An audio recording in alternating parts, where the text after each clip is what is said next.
Well, hello, creatives, community, and kind folks, and all co hosts out there. Welcome to RPG with DBJ. You are the co host on the show, myself, DBJ. I am the host of a TriCast show here on the interwebs across Facebook, Twitch, Twitter, and various other social media platforms as we talk long form about all things tabletop role playing games. And we end our series talking about, well, transmutation.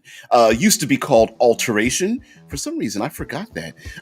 A school of magic, a category of magic in Dungeons and Dragons. Now, this world building series, we take a subject. Good morning there as well. We take this subject and we are going to build a world around it. And sometimes it could be something minor, something major. So we're not just talking about classic Dungeons and Dragons and wizards with transformation. What we are going to do is build a world in which transformative magics are rampant. They've shaped the world. Of course, we're going to have ourselves wizards, but that power might be in the hands of commoners and nobles and all sorts of things like that. And we are going to end it on this series, and there are a number. I just want to give a shout out to the individuals like Cam, who shows up here as well, and many others who participate and comment on YouTube and Facebook and such. So I want to give a shout out to those guys, and I'm thinking about doing maybe like a summary episode or show or something of that nature to collect all of the comments together, because many people who are interacting, they may think that I don't read the comments, but I read all of them. That's my jam. For good or bad, I don't care if you disagree with me or hate it or whatever, but I'm just like, ooh, that's a good idea. Ooh, wow. I didn't think about that. So I like that stuff. Palorfa! Hey! Yep, been a long time since I've heard the glorious intro. Well, thank you very much. Believe you me, my prony, you are always welcome here. All right, now, guys, this yeah, because Cam says, thanks, DBJ. Let's get that feedback group going. I know we have more ideas during the workday. Oh, it's terrible reference about Bill Cosby. Oh shit! But I got to tell you where it comes from. He had a comedy special about how you get older, your brain start moving down your body until it hits your ass, and it's one of those things where we have an idea, and you see me doing a thing like, oh, come on, I don't know. What is it? Show goes off the air. I turn down the computer and I go, damn it! Oh, I had this great idea. Why didn't I think of it? So that happens all the time. Yeah, it happens all the time. All right, so. Did a little preamble. Transformation magic. Well, what is it?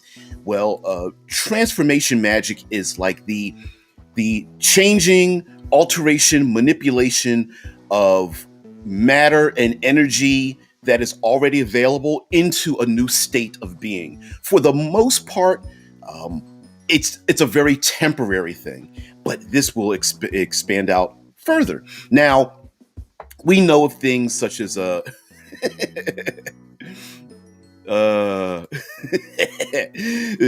Gaster Two Soul says, transformation, or as I call it, grab me the fire salt, Igor. Wait, did your hump just move from the left to right? No, sir. Yeah. Oh yeah, you know what? Like Deadman says, could always do like Isaac Arthur used to do with his monthly super chat response stream. You know what? That's a great idea. I know I'm segueing a little bit about those who like M. Krawick and Mike Moldeski. I butchered your last name there, and of course Cam and a bunch of other people, Joseph, who can't be here at the crack of dawn here in the States and elsewhere, but really want to participate and get motivated and energized, because really the channel is just all about ideas you can steal, and doing that and then collecting all that together to give credit, because it's not about me. You guys make me look brilliant, so I appreciate that. So I want to give back in some kind of way and make it as easy as possible. So yeah. Yep. Oh, thank you, Gaster. We're going so segueing back into the actual subject we're talking about. Gaster Two Soul mentions one of the most well-known transmutation items being the Philosopher's Stone. Hell yeah! If you ever do some Google foo, type that stuff in, and yeah, you'll get Philosopher's Stone. Anyway, turning one thing into another, and um, alchemy. Uh, a lot of real world alchemy, both internal alchemy and external alchemy, has been about using metaphysical science to find the ultimate elixir, the ultimate transformative element. The Philosopher's Stone, of course, we don't know what the stone looks like, but it is uh, creationists have to go through many steps to get one thing from one thing to another, right? Like, for example, if we want to build a building, we have to, dig for ore, and we have to smelt it, and then we have to create concrete and all this kind of stuff. But if you could just place a stone on the ground or hold it in your hand and go, "Hey, big mountain, turn into a great castle or mansion," and it all of a sudden happens. We get to, through automation and other things and chemical reactions, quickly move from one state to another until it becomes nearly magic. Nanotech, anybody? For our science people out there, but absolutely.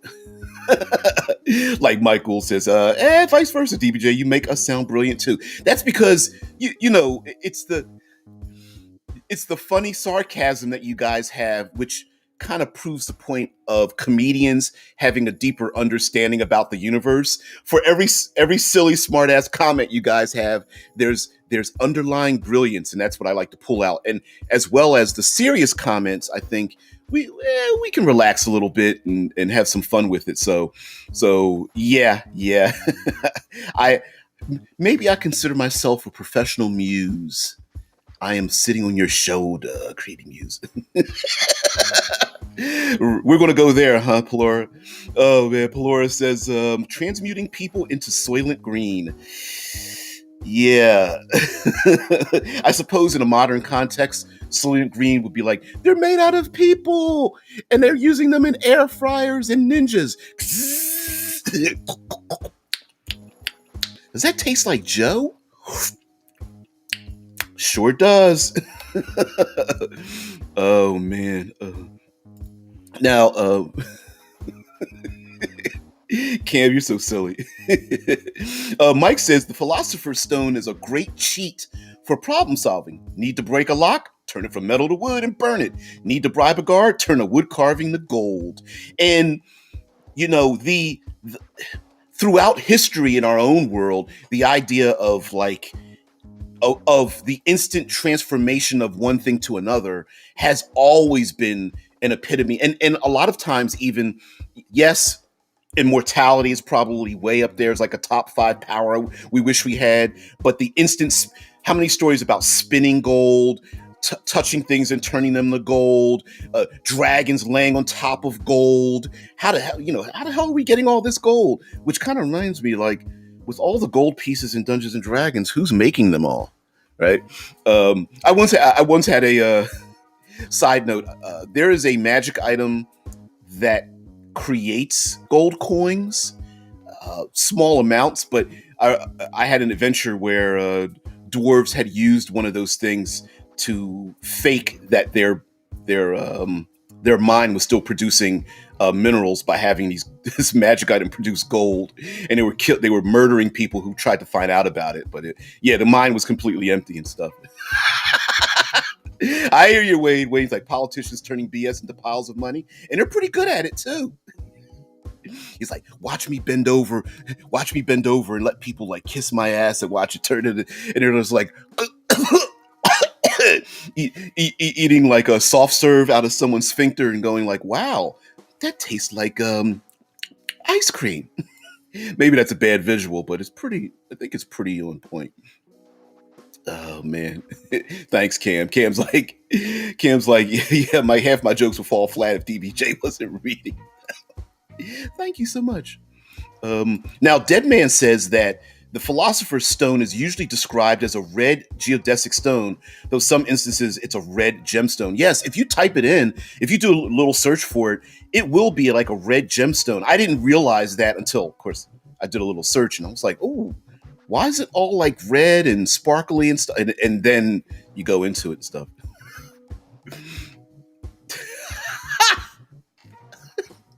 Oh no, Gaster. He's like, huh, that explains why my Soylent fries taste a little like Frank's wife. Boy, it tastes just like her.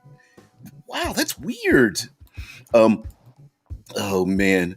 Okay, so like getting back into our transformative elements, Mike Gould says, transmutation is the problem-solving school. Need a better disguise that's not an illusion? Alter self. Can't breathe water? Alter self. Caught unarmed? Altered self. Yeah. Polymorph. Seriously, what can't it do? Facing a medusa, I changed it. I changed it into a stink bug, then had my familiar fly it up to max spell range and drop it. You know what? Unfortunately, what's the other version of polymorph, and that's wild shape? I mean, there's it wild shape by itself for druids. For those who do not know, that druids have there are a class of druids that have the ability to transform themselves into like animals related to particular region where they're at. Like if it's an Arctic, they could change it to like maybe an owl or a penguin or something. Or if they're in a forest, it's like a field mouse or a rabbit or a hawk or whatever. And yes, I know T-Rexes and all that kind of business. But my point being is that the ability to transform oneself or something else into something else, it solves so many problems. It turns to it in many ways. It turns the druid into like the ultimate Swiss Army knife. Oh, need a stealth person and we don't have one. Click. Here you go. You need some muscle and we don't have a armored fighter nearby. Here we go. You know, it's really awesome. You guys. Oh man. Gaster Two Soul mentions that maybe it could be weapons that are able to turn into items, such as a knife or sword disguised as an umbrella or a hairbrush. Yet that is a thing. How many times have we seen that in, say, espionage movies? And we can do that in fantasy, right? Like, oh, this city has a strict no weapons policy. You know, big burly weapon person's like, well, I'm not going to the city without my weapons. And giving like a special item the ability to transform into something mundane, you know, that umbrella, maybe a walking stick or something innocuous. Hell, it could even be like, I have a jeweled bracer on my arm, and then grab the bracer off and suddenly it transforms into something else. That cloak turns into a shield or whatever. And I mean, while mechanically it doesn't seem like, yeah, that's not very powerful. You know, if you're if you're the one weaponized individual in the city with a strict no weapons policy, that makes you a badass. So the ability for, again, one thing to transform into another is awesome. Usually temporarily. Cameron says the movie As Above, So Below has the Philosopher's Stone in it as the MacGuffin. They didn't convert anything with it though. That's the ultimate MacGuffin. There are plenty. Right off the top of my head, I know of a movie called The Maltese Falcon and Ronin and Mission Impossible 4, the Rabbit's Foot. And there's plenty of other stories out there which have MacGuffins that you never find out what the MacGuffin really is, but it's a transformation, the ultimate MacGuffin. It's anything that you want it to be, plus more. Oh man. Yeah, Mike says transmutation is a great crossover with illusion. Yeah, create fakes that lull the opponent into an assumption, then bam, this time it's a real T-Rex. Yep, exactly. Yeah, I was kind of hinting towards that the other day when we talked about illusions. It's like, that's an illusion of a dragon, and suddenly it's like, chomp. Oops, my arm's missing. Maybe I should have believed in that. Yeah. Yep, Paloris is just thinking about the Monkey King staff. Absolutely. And how much trouble transformation can get one into. So I think that's possible too. Because remember, transform something, the item or person it used to be is now something else. Maybe people are looking for the original item or individual and they need them, and you've taken that away and they need it back. Mike Gould says Thor in Infinite. Wow, Thor in Infinity War had Mjolnir disguised as an umbrella. It called back to when he was Donald Blake in the comics. A lot of people don't realize that, and I never minded the change. But yeah, when he, for those who don't know, Thor in the comic books was a lame doctor. They calling him lame. Anyway, he there was an undescribed thing where he needed a cane or a walking stick, and actually he used an umbrella oftentimes. And he was a medical doctor. He was a surgeon, and Thor being a surgeon, wow. But he used to have to slam the umbrella down on the ground and would transform into Thor. And that was in the comic books from like the 60s and 70s on. It was a long time before they got rid of it. Wayne says, wasn't it a walking stick? I think it had been a number of things. I remember both an umbrella and a walking stick. I don't. Yeah, because he needed the cane and the walking stick to walk. But why do I remember? I don't remember. I remember it was like a storm, and he was outside in it, and he transformed and stuff like that. Mike Gould brings up the fish hook in Moana, which for those who haven't seen Moana, it's not giving anything away, but the fish hook in Moana, I can't remember the hero, the great, I guess you'd call him like a demigod or what have you, had a fish hook that allowed him to transform into anything. Was it Maui? I cannot remember what island culture they came from. It was, I want to call it island culture because I don't want to disrespect the storyline, but yes, the fish hook was a polymorphic transformative fish hook, and I like that idea. And it's strange, and not strange, but be like, hey, that's really cool. It was Maui. Okay, you guys are saying it's all Maui. Yep, and there's some great visuals in that movie too. That was some great visuals. The volcanic scene at the very end was sweet.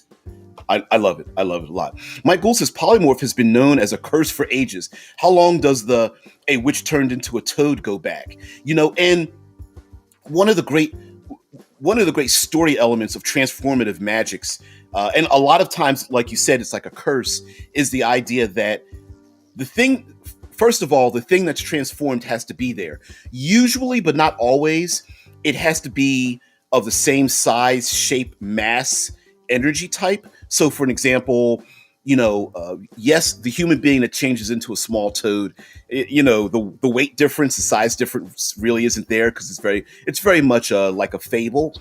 But for the most part, like, hey, I want to turn that 20-foot statue into mud or into gold. Usually it's like, well, it's still going to have the size and shape and mass of what it used to be until it transforms into the other item. I remember playing in a game where we had a player. He was really nice, but he was brand new, and other players were always doing the dope because he'd do something like, "Oh, it's a locked door. I'm gonna change it into a graham cracker," and we were just like, "Why didn't you change it into something that we didn't then have to break through?" Because the DM was like, "Great, it's a graham cracker that's 3 feet thick," and we were like, "Ah." He's like, yeah, it's easy to get through. You're just going to have to keep banging at it. And he would always do that. He's like, oh, those are shackles. I turned those steel shackles into glass. And he was just like, ouch, break. Ow, my wrists are bleeding. He's like, why didn't you just change it into water? He was like, oh, that's right. Yep. Mike says the Frog Prince is basically the story of a transmuter gone wrong who cursed another. Yep. I didn't think about that and how that curse needs to be broken. The classic person that transforms under various conditions or transforms permanently unless other conditions are met to get them out of it is great in folklore. And this goes back to something, Michael, you mentioned something that I was going to use. I'm still going to use it, actually, to be honest with you. I'm stealing it from you, is the idea of monstrous origins, because monstrous origins really gives a new context to some of our classic monsters. Like, for example, we know about the curse of the Medusa. Beautiful woman, gods hate that you look so good. Bam, zap! Now you're so ugly you turn people to stone when you look at them. The curse of lycanthropy, bitten, blood curse, ugh, full moon. Now I transform. Right. The person that has to the the prince that turns into a frog must be kissed by a princess and whatnot, and then it transforms them back.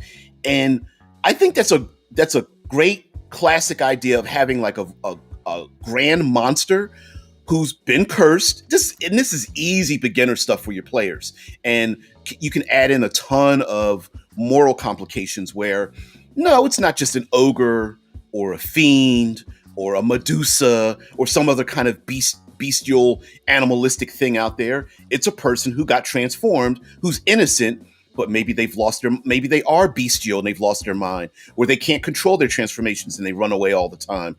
We've seen that flipped on its head with Red Riding Hood, where Red Riding Hood, she's going through the woods to go to grandmother, but she's cursed with being a werewolf who accidentally eats grandma, right? And that adds another complication when you want your players to stop the big bad monstrous. What's a really good like monstrous creature, like a hooked horror? We haven't talked about hooked horrors, and maybe the hooked horror going, talking about Dritz, who happens to be in the RPG news lately, maybe a television show, maybe in movies or something. But anyway, one of early on in Dritz's early life, he befriended a hooked horror who was an ally that was polymorphed permanently and was starting to lose their mind as a hooked horror. So maybe that hooked horror was a princess or a noble or, head of a guild, and they need to come back. And the PCs Cameron's like, yes, Dritz. Maybe that person has to come back so the players can't just kill the hooked horror. Maybe they have to bring it back. There's a ton of, so hey Cam, go ahead and look for it. Outside of us as role players, Dritz is hitting the intellectual property news as far as WotC considering they're doing a Forgotten Realms Magic the Gathering card set. They're considering going into television and movies, and they're taking that extra step of like trying to cast people and get creators and all that kind of stuff. So yeah, side note on that. All right. Anyway, Michael brings up the lycanthropes, night hags, doppelgangers, druids above level 2. Oh yeah, as far as transmuters and polymorphers of all types, of course, like you said, doppelganger is a classic one. I suppose you could even fuzziness mimics fit into that category. And how many? Come on, half of Dungeons and Dragons monsters are accidental transformation by random wizard, and now they're out there in the wild, right? The owlbear is a good example of that. I think although the chimera is more mythological, wipe that away and just go, maybe the chimera was one of those damn accidents that happened because of some polymorph going wrong. Anyway, Cameron says, one of my favorite polymorph scenes is in the Disney movie The Sword and the Stone. Ooh, that goes back.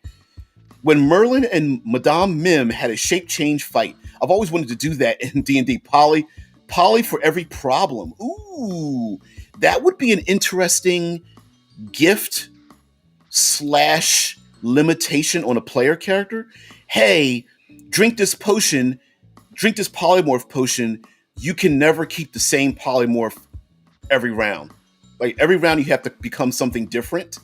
That would be pretty interesting. That would be pretty awesome. I hear you, Wayne. Side note, Wayne's like, WotC's making Drow not evil but misunderstood. Blah.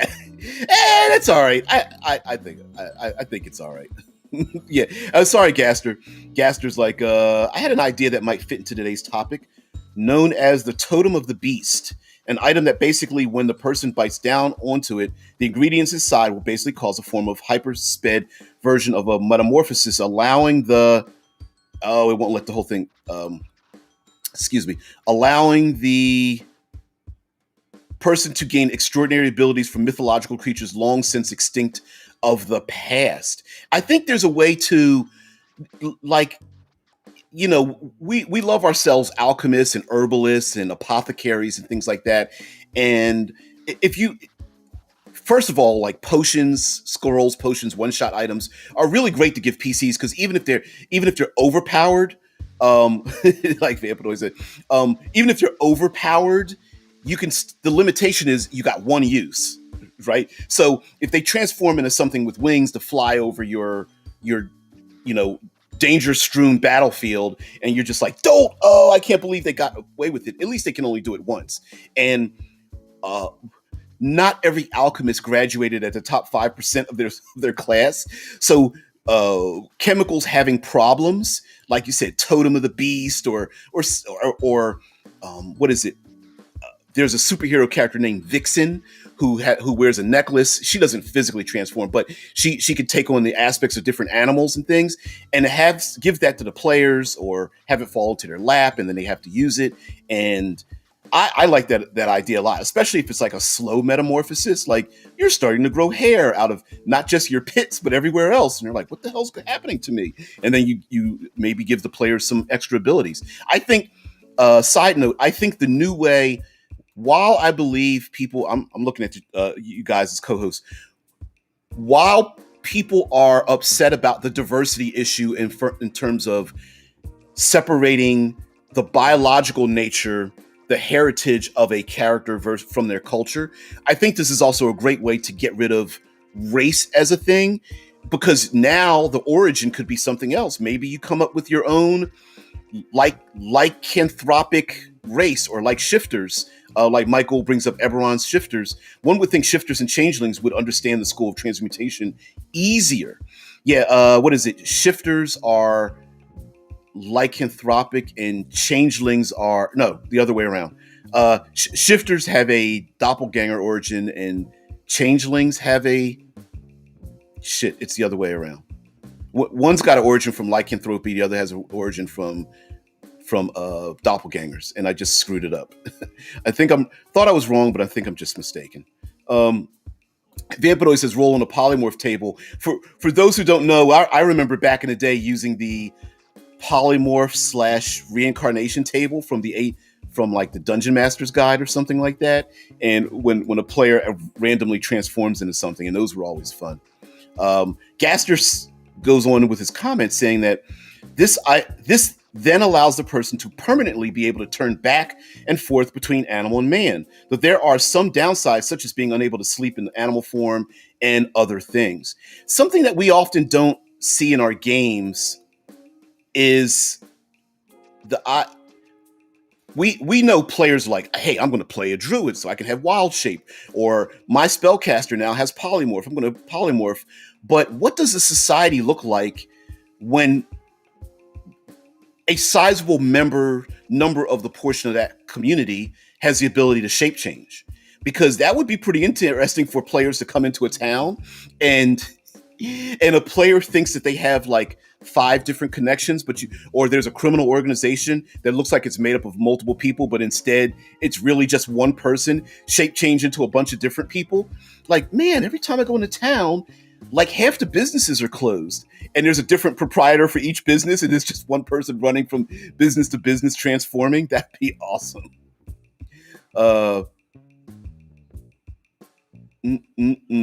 That would be instant. There can be, Wayne mentions, there can be and are subtle differences between people of like mind. I missed your other comment. Yeah. I guess I'm just a glass half full person, because I feel like I know this is kind of referring to like the Dritz comment and things like that, and making them evil. I think I guess I'm hopeful that they actually bring it. that it's something like that exists, and it's like, please do a good job at it, So maybe that's just me. That's just like I live in a. I'm old enough to live in an era where these things are actually real. Hell, we have an Ant-Man movie, got a friggin' Aquaman movie, and all that kind of stuff. Like, I would never think there would be anything like that. So, yeah. Mike Gould brings up the Koatoa. There's a free adventure online, forget the name now, where PC has the chance to save a tribe of surface Koatoa from a monstrosity they created through belief. The PC that kills it becomes their new god.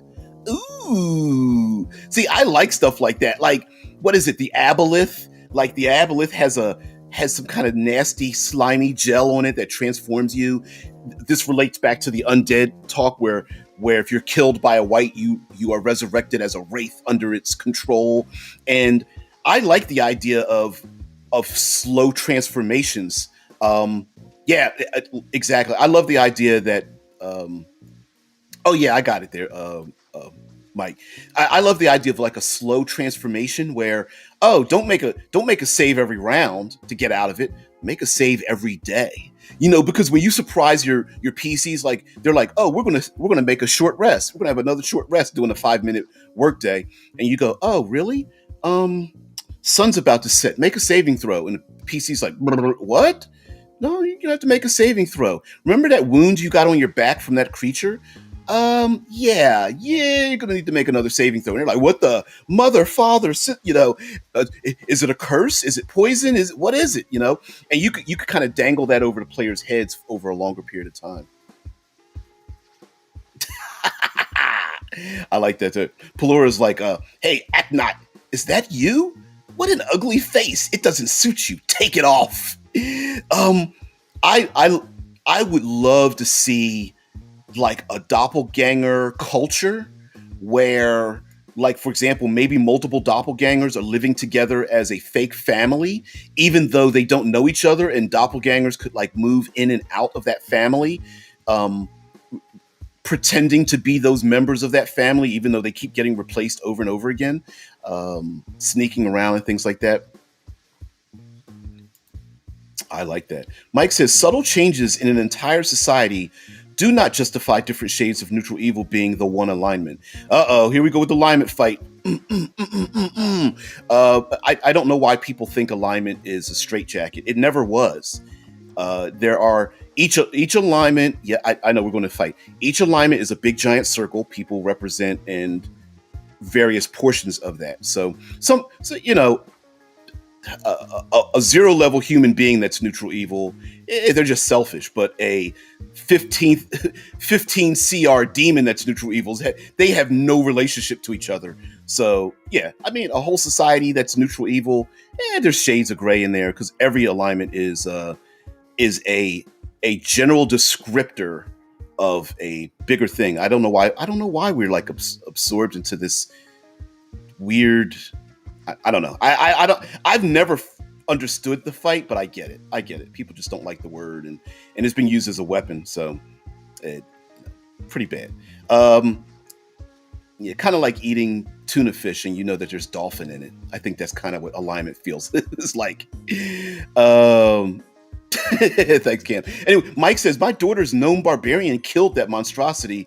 So not only did she develop water breathing, but started growing chitin by the end of the adventure. They even sent one Koatoa with her as her servant. Ooh, I love stuff like that. And you know what? This is another transformation, polymorphing slash curses and things. What a great way to do something like, hey, let's have an underwater adventure.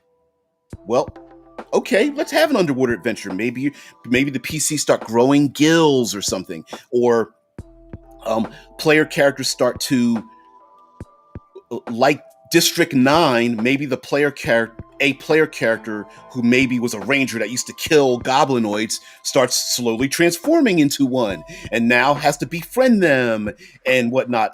The classic Dances with Wolves avatar idea, that kind of thing. So yeah. Cam's like, DBJ, there's been a lot of creepy ideas said on this show. The doppelganger family is by far the creepiest. Well, that came about because I had an adventure where the player characters the adventure started with the player characters having to, they were hired roadside bodyguards for a noble, and the noble wanted his family protected, and his daughter was killed by a prince who was going to marry her, and she was pregnant with a child, and they show up, and the princess is half transformed from a human, half doppelganger, and the prince killed her out of rage that she would lie, but realized that the doppelganger fell in love with him, and there was a small child, and that child they had to protect because the king was like, "That's my child," and then everyone's like, "Yeah, but it's a doppelganger or half doppelganger," and so on. So that's where that came from. That's that idea, and I was just like, wouldn't it be? What if there was more than one? Because we don't usually think of more than one doppelganger. I agree with you, Mike Gould. District 9 is a seriously underrated movie. Oh hells yes! I love that flick. It was done dirt cheap, Hollywood style, like 30 million, something like that, $20 million or whatever. So they kept a ton of profits. It is a great movie. And of course that whole movie was the other people are beasts, but but you don't understand them and whatnot. Anyway, I love it. Sorry, Mike says, DBJ, I think I brought this up during our nomadic cultures discussion, a nomadic culture of Romani changelings. That would, and the thing is, I love the idea of like nomadic changelings, because on one hand, of course, people, some people you don't understand, things we don't understand we fear, things we fear we hate. It's a truism. So shape changers moving around we would hate. Marvel, the Marvel movies have shape changers. Even today as we speak, in the Marvel universe, Skrulls are the good guys, and yet people are still talking about Secret Invasion as the Skrulls being the bad guys, even though we've already, according to the movies, they're the good guys, and yet people still think of them as evil because they're shape changers, right? Deadman says a District 10, yeah, the sequel to District 9 is in pre-production. Yeah, I can't wait. I can't wait. Mm-mm-mm. Yep. Mm-mm-mm-mm-mm. I hear you guys having your own little conversation on the side, which I love. Vampanoy mentions doppelgangers that run a franchise business. No matter what town the PCs go to, there's the same business with the same owner and identical store layout. Hey, you want to buy into the franchise? Yeah. Oh, tired, need sleep. Hey, what's going on? Yeah, that would be awesome. And what a great way to, like.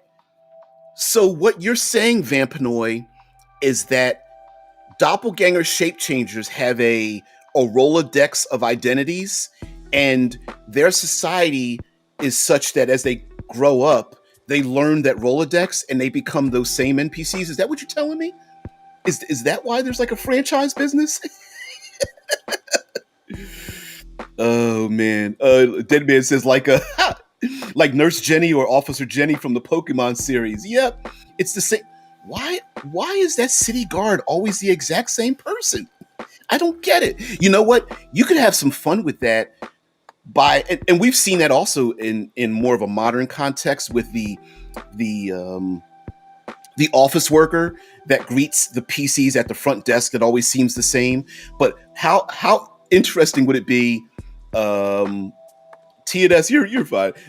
How interesting would it be that they only have one quirk that's different? Like, it's the same proprietor, but they have maybe a small cactus. And then it's this, and they go to the same proprietor again, and they're like smoking weed or something. The same proprietor again, and they're like playing cards, or they're listening to music, or they have a small pet. And like, I didn't know you liked parrots, and they're like, I don't. Like, yeah, but I just saw, yesterday you had a parrot on your shoulder. No, I didn't. Sorry. Huh? Ooh. That's a great, or you bring up an origin. Mike says, as a DM, I keep more exotic races as an unlockable reward. Thol had no tieflings until one player worked out a great deal with the succubus. Changelings were unavailable until a PC saved one.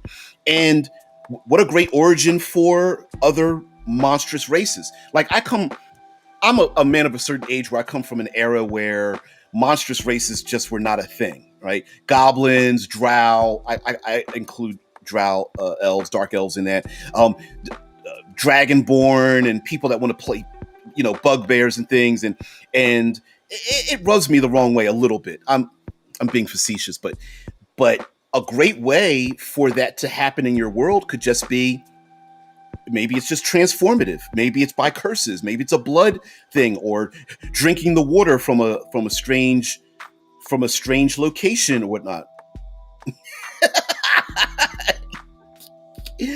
Mike's like a doppelganger who runs a furniture store, but they're all mimics. No, lay down on the bed. It's comfortable. You're like, man, this really is comfortable. It's like it's kneading my back.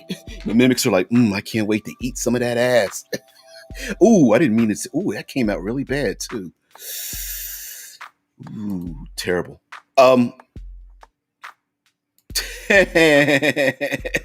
Vampanoid's like, maybe they'll have a family reunion or business retreat in Waterdeep. Getting together for a business retreat, and all the doppelgangers are rolling their eyes like, okay, yes, we're all going to stand up. Okay, you get up on the ledge and do the trust fall. Great. But another great thing too would be, maybe doppelgangers really aren't that evil, or they're evil. They just aren't malicious in their evilness. They're just like, hey, look, all we want to do is survive, and if that means killing people, sure. You know, but whatever. I think Mike Archer, phrasing from Archer. Man, I haven't seen Archer in a bit. I gotta catch up on that show. All right, so let's go over. Allow me to let's talk about some transformative magics that we have. So, for example, under some basic spells and things like that, we do have some transformative magics. I know the chat's going to disappear, but it'll come back. So, for example, some of the transformative magics that we have that would probably be very common for those who don't know are like, and these are some really, really great ones for beginning players. But anyway, so under cantrips, we got a number of them, like Druidcraft. Mending is another great one that's a transformative spell. The message spell. Now, here's a thing that kind of goes over our heads sometimes, and that is transformation magic transforms both matter and energy, and the message spell transforms basically sound. So message isn't a spell that is psychic, although you could narratively claim that it's like a psychic connection, but it's literally speaking in someone else's ear. So taking the sound from your voice and then sending it to somewhere else. Prestidigitation, shillelagh, turning a stick into like a good weapon. Thaumaturgy and prestidigitation are great. Prestidigitation very much is very transformative, making things smell good, or heating or cooling a small item, or making. It does include a little bit of like the coin moved from one place to another. It's a little bit of like moving an object, but whatever. The idea of turning like making a small pigeon, from a handkerchief or something like that. Prestidigitation is supposed to be something for small items, and I would let somebody do the classic, magician effect on that, but it does go into other schools of magic as well. Thaumaturgy is another great one, especially for your clerics to raise your voice or seem bolder, or like increase the shadow underneath your cloak or something like that. And the subtle minor transformation things, the copper coin that transforms into a fake like fool's gold or something. I had a player do that, get around the rule and go, well, I'm not going to make an illusion. I'm going to make it fool's gold and make them think it's gold or whatever. Create or destroy water. So those are liquids. Expeditious retreat. Strangely enough, that is a transformation of self. So maybe expeditious retreat is like your legs turn into that of a horse or a goat or a cheetah or something, if you want to describe it that way. Or your body becomes how do you explain? The muscles knit in such a way that allows you to have greater speed or something like that. So there is a internal transmutive effect, and this is the beginning of that. Feather fall is considered transmutation, maybe lowering your weight or whatnot. Goodberry is another transmutation. Jump spell, of course, long strider that goes into the category of expeditious retreat as well, transforming the body. Purify food and drink is a great one. Alter self, a must-have for anybody that loves and wants to get into that transmutation school of usage. Of course, bark skin, dark vision, the dark vision spell. It just dawned on me. Yep, the dark vision spell. Of course, all of these abilities might have a physical representation, and you could change that into your world. Like maybe your dark vision becomes the eyes of a cat, and because maybe if your cat like PC is tabaxi, it doesn't matter. But maybe you've changed the way your character uses magic, because you get your magic from the Cat Lord or something. Going back to the Fiend Folio, or Monster Manual 2, I'm sorry. And the Cat Lord is your patron or whatever. So all your magic is about cats, like Dark Vision and Expedition Retreat and the Jump spell, and maybe some other spells that you have to look like a cat or something. Enlarge and Reduce is a good one. Heat Metal, the Knock spell, that's a classic one to get out of those locked things. Levitate. Wow, Levitate is a transmutation? Okay. Magic weapon, rope trick, spider climb, spike growth. So this is definitely a catch-all for one. Gaseous form, blink. Blink is a transmutation spell? Haste, meld into stone. Sorry guys, I can't see the chat at just a moment, but I'm going to get into it. Speak with plants and plant growth. Water breathing, water walk. Polymorph, of course, classic 4th level spell. Stone shape is another one that's, oh my god. If you're creative, stone shape and pass wall is a great one as well. Disintegrate, telekinesis. Telekinesis. All right. Flesh to stone. Some of these can be moved out of here. Flesh to stone, move earth, etherealness, reverse gravity. Yeah, shape change, time stop, and true polymorph. Those are your go-to. Sorry about that, guys. All right. Going back into the transformative thing. Tired Knee Sleep says, this show gets techie. Love it. Yeah. I suppose so. Sorry, let's get the chat back together again. Sorry about that, guys. I can still see all of your things. Let's see. Thank you, Tired Knee Sleep. Wayne says, favorite transformative item, Axe of the Dwarvish Lords. Transformative item. That's right.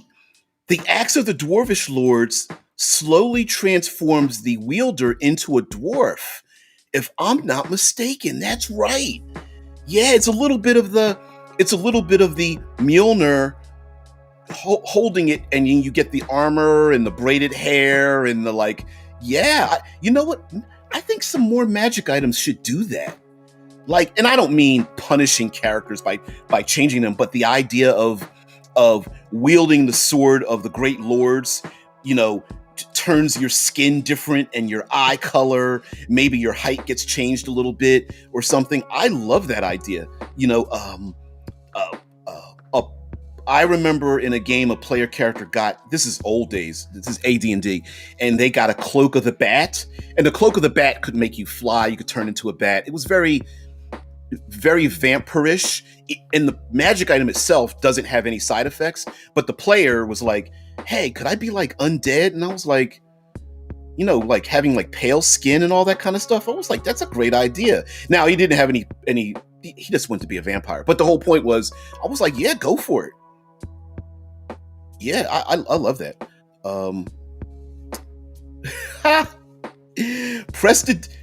Tired Needs Sleep says, prestidigitate your rival's soup to taste like rotting wood. Priceless.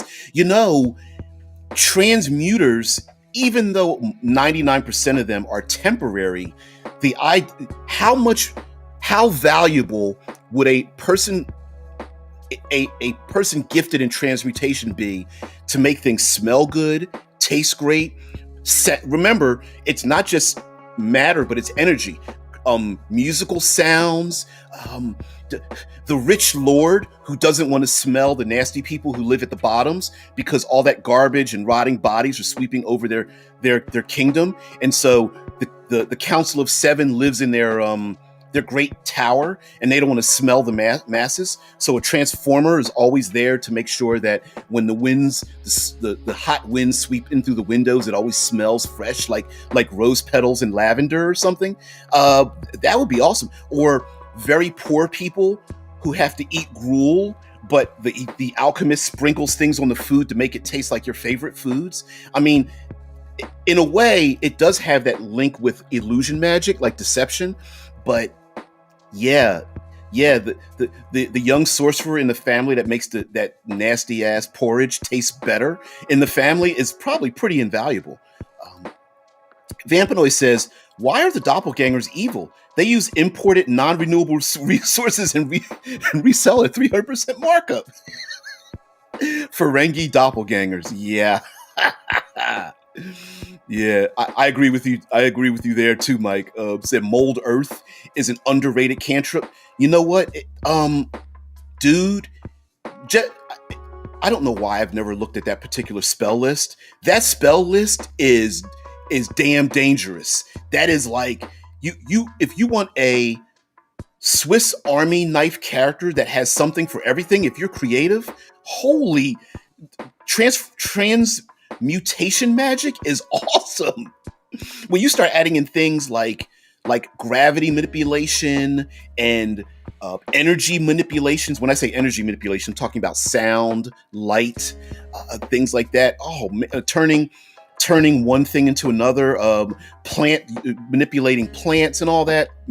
That's people underestimate all those stone shaping spells. Yeah, yep, absolutely. How many times has a adventure been ruined by, like, you can mold earth tunnels, pits, undermine walls, pass wall spell? God, they ruin adventures. I know fly and teleport are like fly, teleport, misty step, or maybe even the blink spell are kind of like the top level ruin adventure, pissed off middle finger DM spells. But dude, those transmutation spells are awesome. Pelora brings up the idea of a vampire lord's sword that gives you vampiric weaknesses would be pretty cool. I think oftentimes going into the and Pelora says like something like including the physical traits like pale skin, red eyes, or whatever. I love that idea that a magic item, or hell, we can even include magic. This doesn't have to have a mechanical effect, but I would love it to be this way. People, characters, commoners, or whoever that use transformation or transmutive powers, like the Philosopher's Stone, alchemists that are playing with the building blocks of reality from one thing to another, maybe they start having side effects either on themselves or others. The example being the owlbears, the chimera of your world. Maybe there are side effects, like, sure, your character can do all the polymorphing, but maybe it's like radioactive. Like, people and things near you start changing. Like that mug of ale you picked up to get a drink starts slowly melting away, like a Dali painting of like watches melting over the edges of the table, or a player character that starts polymorphing into other things starts having a relationship with what they polymorphed into. So, or maybe their shadow starts to change into the thing they keep changing into. That druid that keeps changing into a T-Rex when the sun is shining, maybe their shadow looks like a T-Rex or something, even if it's temporary or whatever. And I like that. Yeah, exactly, Pelora. Like she says, use the Philosopher's Stone too much and you end up with Midas's curse. Absolutely. You wake up you wake up in your bedroll and you're covered in like dirt and mud and stones because you keep using mold earth to get out of all the dungeons and destroy them. Yeah. Oh, sorry. Deadman says, could always suggest it to the other writers at N-World. Ooh, yep, absolutely. Hell, this whole damn show is like a is like that, I think. Mike says, if you want to play a scoundrel but not be a rogue, a transmuter is your go-to. Yep.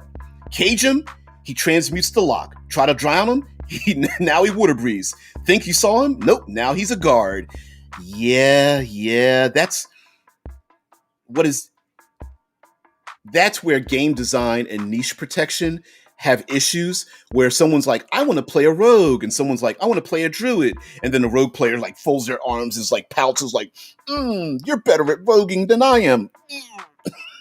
which technically is a truism in some ways. So yeah, although I imagine playing, okay, we've heard of player characters playing a single ideal. What I mean by that is everyone plays knights. So maybe somebody's a cleric, someone's a paladin, someone's a fighter, but they're all knights. Or, hey, we're going to play a rock group. So some of the players are bards. Maybe there's other player characters that pick like the entertainer or charlatan background, or pick as one of their skills, performance skill. How cool would it be to play shape changers? So maybe someone plays a sorcerer who has got wild magic and has a lot of transformative powers. Maybe someone plays a warlock that has a warlock patron that's like Jubilex or something. Maybe someone else plays a druid. Maybe someone else plays a cleric with a lot of transformative capabilities.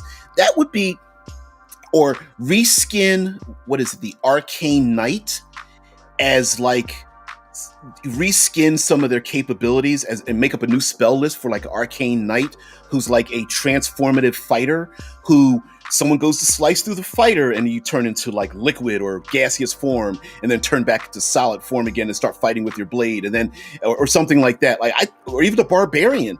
There are barbarian options in, I was about to say Xanathars, Tasha's.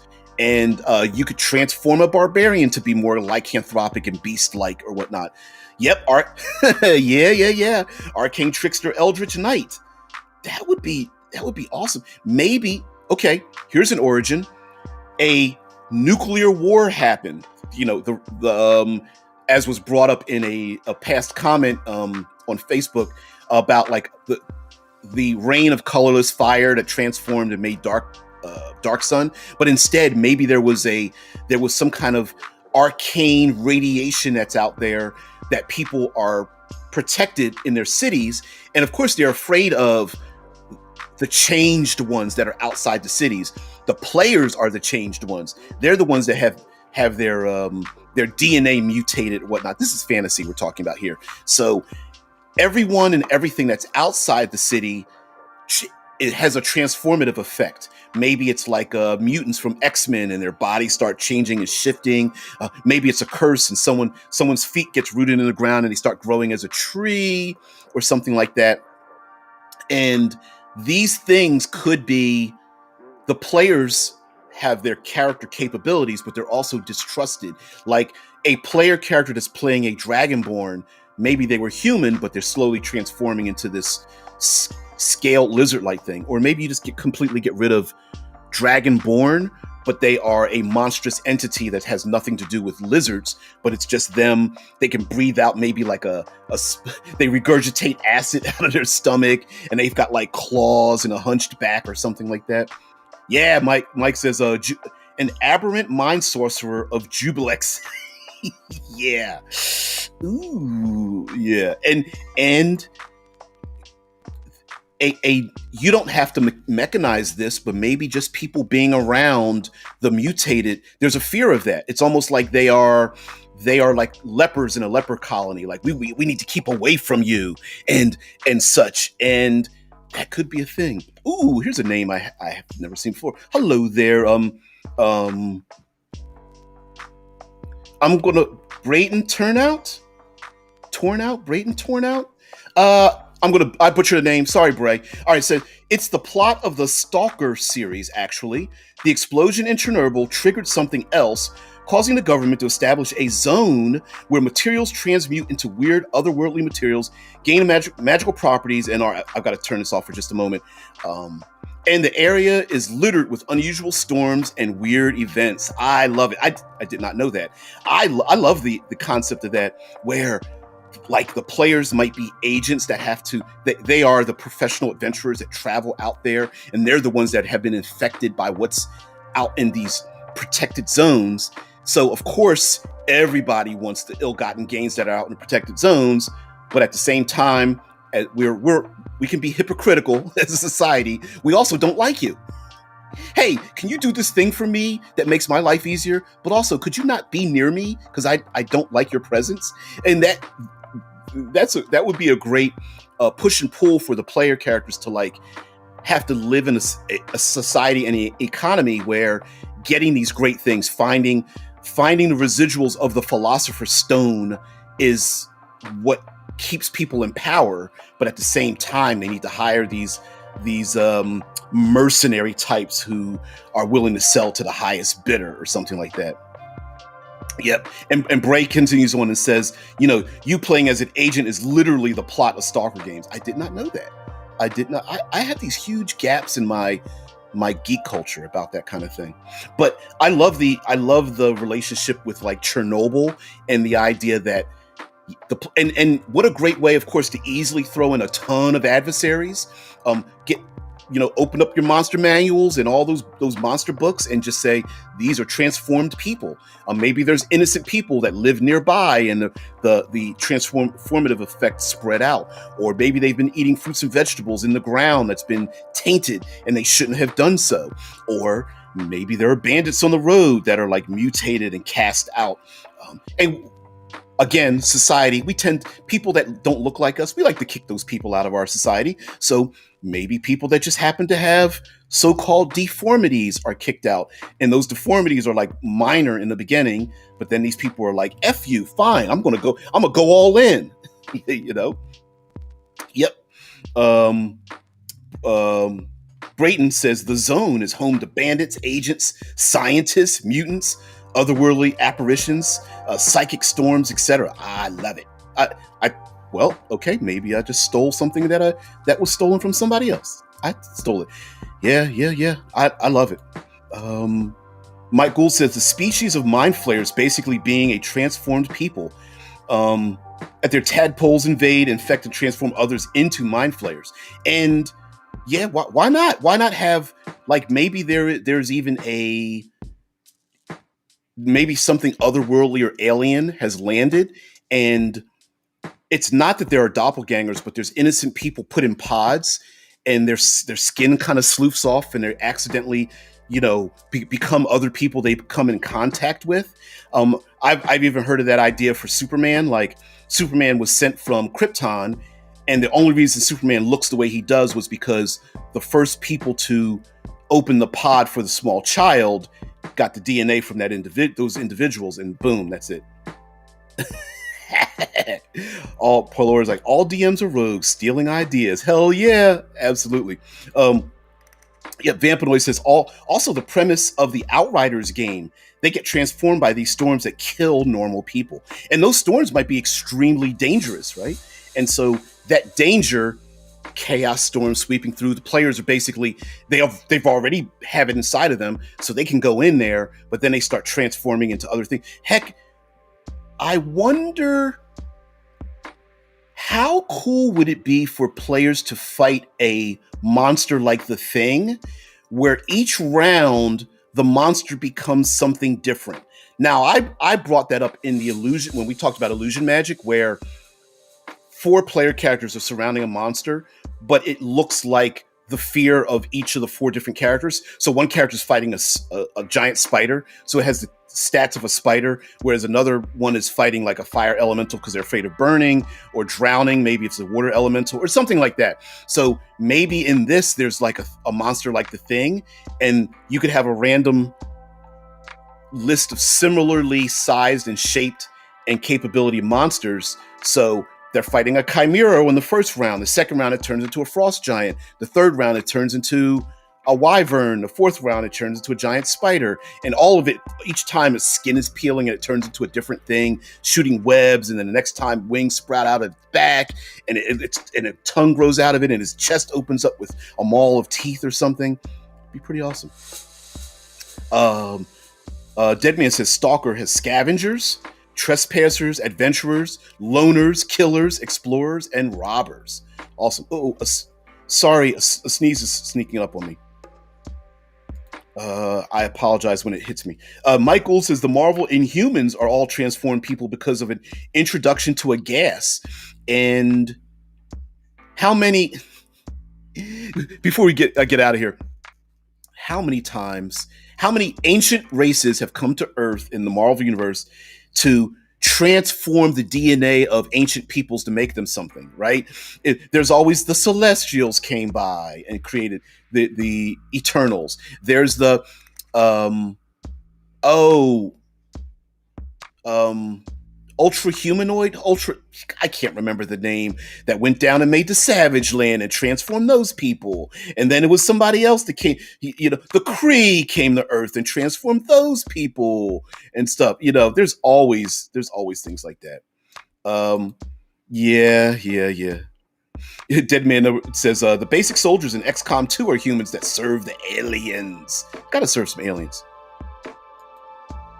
Going backwards here. John Carpenter's The Thing, Transmutation taken to 11. Thanks, Wayne. Because I could feel it. Wayne's like, I've got the feather. All I need is one more cantrip, and I've got him. Me cast the cantrip. Thanks there. Pelora brings up the fact that the fear thing is really cool. I like that idea. Would love to use that at some point. I love the ooh. Oh wow, Willow, the shape changing in Willow. Ooh, don't bring up 80s movies like Lady Hawk.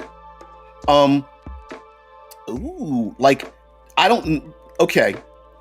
Great premise for a movie. I love the idea. I don't know how you could get away with it in a role-playing game. For those who don't know, there's an old classic Rutger Hauer movie, Rutger Hauer, Michelle Pfeiffer movie called Lady Hawk, where during the day, Rutger Hauer, the hero, has a hawk that follows him around.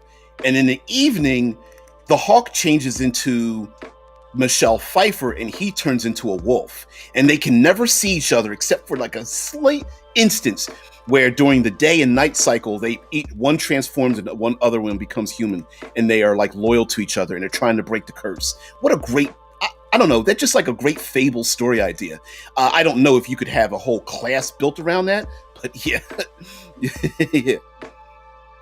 Pelora's like, I for one welcome our new shape-changing overlords. There's another thing too, where the shape changing itself, we think of the shape changers as evil, but maybe that's a good thing. And by the way, for those who get pissed off about diversity and all that kind of stuff, I hate to bring this up, but like, because we're getting to the end, so I can be slightly political here. Corlan Lotharian, I butchered the elven god's name, in Dungeons and Dragons from the onset of when the gods were created in Dungeons and Dragons 35 years ago, when Corlan was involved, was a gender non-specific, warping, chaos, elven godling or something. So it makes perfect sense that elves can become various iterations between completely male and completely female. And I like that idea. I don't know why people got all bent out of shape, because hey, guess what? The role-playing community didn't destroy itself. So yeah. I hear you guys talking about me and my sneeze. It's in there. I think I've kind of pushed it away, but yep. Bray brings up, aren't the T-1000's powers a type of transmutation? Oh, hell yes. Oh, hells yes. Technically, you could say the T-1000 could be like, let's see, combination of a ooze and a maybe an iron golem or something. I don't know. That'd be kind of cool to. How do you make a Terminator? Put some flesh on the outside of an iron golem and you're done. Yeah, Wayne says, I love Lady Hawk. Also, huge Rutger Hauer fan. Yeah, me too. Yeah, during Rutger Hauer's heyday, I was definitely a Rutger Hauer fan. Hell's yes. Blind Samurai, Blind Swordsman, and other movies like that. Yep. Mike says, Corlon changes gender at will, like Loki in the actual mythology. Yep.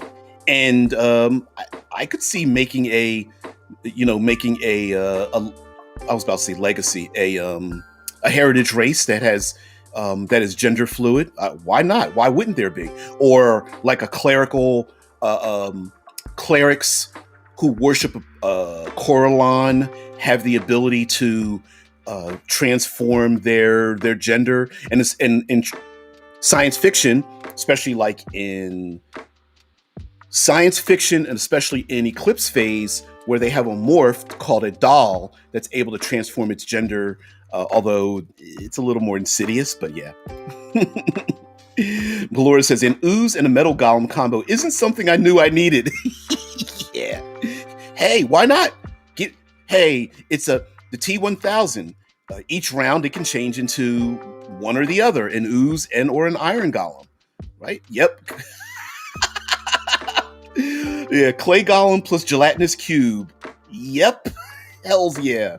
Maybe these are bad ideas, but I think they're awesome. So anyway, guys, I'm going on a little too long. I do have to head off to work. I do apologize. Next week, I hope to broadcast to you from a remote location, but if not, we'll see how it goes. My remote portray shows aren't very good quality-wise, but I still like to get up early and do the damn thing, so whatever. Here's our last part.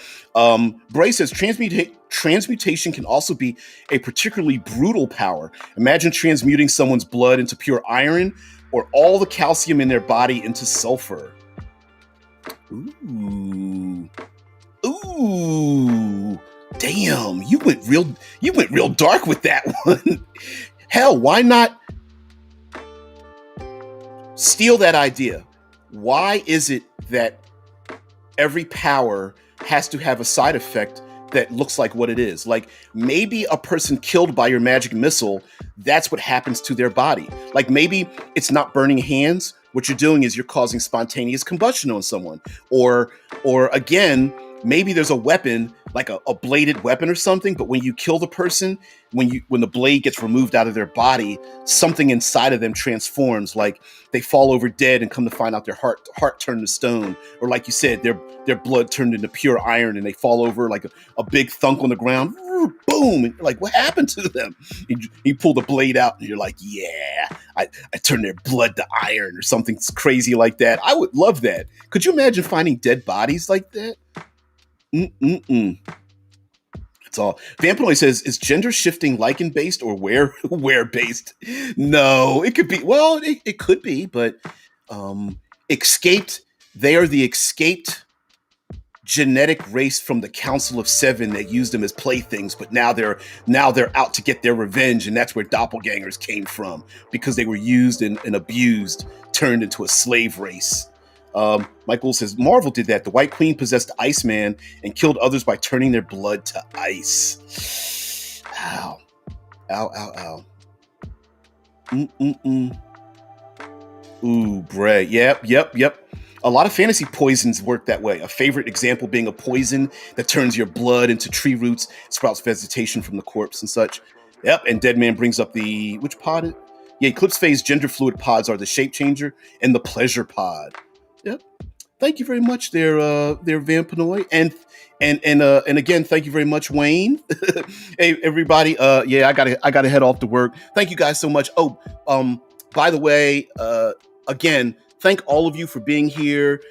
Please, you gotta do the general stuff. Like, share, subscribe. Just it's a call to action. But beyond all that, have a great weekend. Forget all that part. Have a great weekend. Be creative. Be positive. Thank you very much for making me look good and being positive here on the show, bringing all your energy and your sarcasm and all that stuff. And thank you, Deadman, for being the great and powerful moderator that you are as well. So, guys, thank you so much for being here. Take care. Thanks, Pelor, for coming by, and Bray for showing up and whatnot. Love it. Guys, have a great one. Take care.